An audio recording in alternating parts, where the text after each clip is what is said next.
అండి అందరికి welcome back to Bigg Boss Agni Pariksha episode highlights. నిన్న జరిగిన ప్రతి టాస్క్ కూడా చాలా టఫ్ అయితే అనిపించిందండి నాకైతే. ఎందుకంటే ఫస్ట్ టాస్కే బాల్ టాస్క్ అని చెప్పి ఒక టాస్క్ పెట్టడం జరిగింది. ఆ బాల్ టాస్క్ ఏంటంటే స్టెప్ పడంగానే బాల్ వెళ్ళి అందరూ పట్టుకోవాలన్నమాట కంటెస్టెంట్స్ అందరూ. కానీ అది చూడడానికి మనకు చాలా ఈజీగా అనిపించింది. కానీ మధ్యలో ఇద్దరికి ఇంజురీ జరిగింది. భాగ్య గారికి అయితే ఇంజురీ జరిగి మెడికల్ రూమ్కి వెళ్ళి మళ్ళీ రావడం జరిగింది. ఆమె ఎపిసోడ్ అంతా ప్లే అవ్వకుండా అంతే కూర్చోవడం జరిగింది. ఫస్ట్ అయితే మిథిలేష్ గారు బాల్ పట్టుకోవడం జరిగింది. మిథిలేష్ గారు ఆయన రీజన్స్ ఆయన చెప్పేసి రాజకుమారి గారిని, అపూర్వ గారిని అయితే గేమ్ లోంచి తీసేయడం జరిగింది. మధ్యలో టాస్ జరుగుతున్నప్పుడే దీపక్ గారికి సెకండ్ టైం బాల్ దొరకడం జరిగింది. ఆ బాల్ తీసుకెళ్లి రామకృష్ణకి అయితే ఇవ్వడం జరిగింది. రామకృష్ణ వ్యాలిడ్ లేని రీజన్ తో మన చరణ్ ని, రోహిత్ గారిని అయితే గేమ్ లోంచి తీసేయడం జరిగింది. వాళ్ళ ముగ్గురు మధ్య అయితే చాలా హీటెడ్ ఆర్గ్యుమెంట్ కూడా జరిగింది ఎపిసోడ్ లో. రామకృష్ణ గారు చరణ్ గారి మీద చెప్పిన రీజన్ ఏవో కానీ రోహిత్ గారి మీద చెప్పిన రీజన్ అయితే చాలా వాల్యుబుల్ కాదనిపించింది.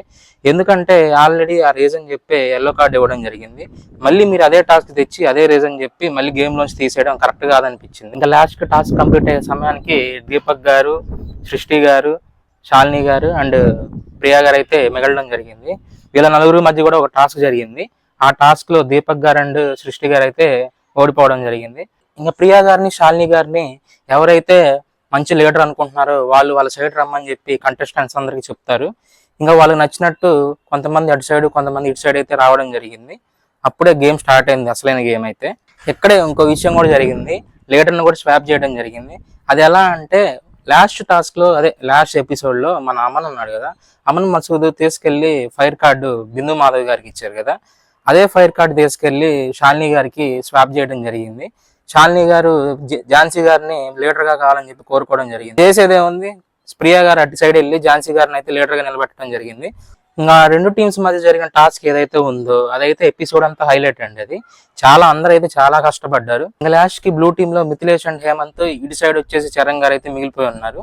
చరణ్ అయితే ఇంకా జడ్జెస్ చెప్పేశారు నీ వల్ల కాదు వదిలేసేయని చెప్పి అక్కడితో టాస్క్ కంప్లీట్ అవ్వడం జరిగింది. లాస్ట్ కి ఎపిసోడ్ పర్ఫార్మర్ గా అయితే శాలిని గారికి అయితే ఎల్లో బ్యాడ్జ్ ఇవ్వడం జరిగింది. ఆవిడ కూడా ఓట్ అప్పీల్ చేసుకోవడం జరిగింది. మీరు కూడా నిన్న జరిగిన ఎపిసోడ్ లో అయితే ఎవరైతే బాగా ఆడారు, ఎవరైతే ఆ ఎపిసోడ్ అంతా హైలైట్ అయ్యారో నాకు ఒకసారి కామెంట్ బాక్స్ లో కామెంట్ చేయండి. అంతేకాదు ఇలాంటి మోర్ బిగ్ బాస్ వీడియోస్ కోసం నా ఛానల్ని సబ్స్క్రైబ్ చేయండి, లైక్ చేయండి, షేర్ చేయండి. మళ్ళీ నెక్స్ట్ వీడియోలో కలుద్దాం. బాయ్.